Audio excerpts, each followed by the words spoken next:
ஏராளமான தாய் தந்தையர்கள் வயது முதிர்ந்தவர்களுடைய நிலைமை என்ன தெரியுமா? பிள்ளை எனக்கு காப்பாத்தல, பிள்ளை நம்ம எதிர்பார்க்க கூடாது. அவன் காப்பாத்தனுங்கிறது அவன் மேல கடமை, அவன் மேல ஹக்கு.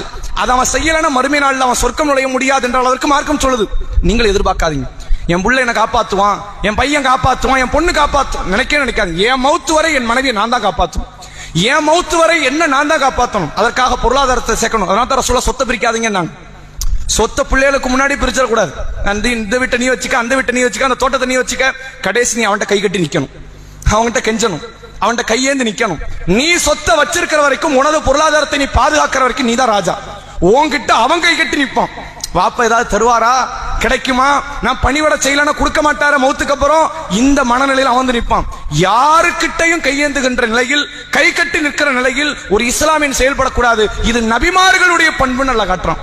ஒரு நபி, எந்த நபியாவது தௌஹீதை சொல்லி தௌஹீது சொன்ன மக்களிடத்திலே பொருளாதாரத்தை பெற்று வாழ்ந்தார்கள் என்ற வரலாறே கிடையாது. ஏன் அப்படி ஆக்குறான்? சுயமரியாதை வேணும். ஒரு மனிதனாக வாழ்ந்தால், குறிப்பாக முஸ்லிமாக இருந்தால் அவன்கிட்ட சுயமரியாதை அவசியம்.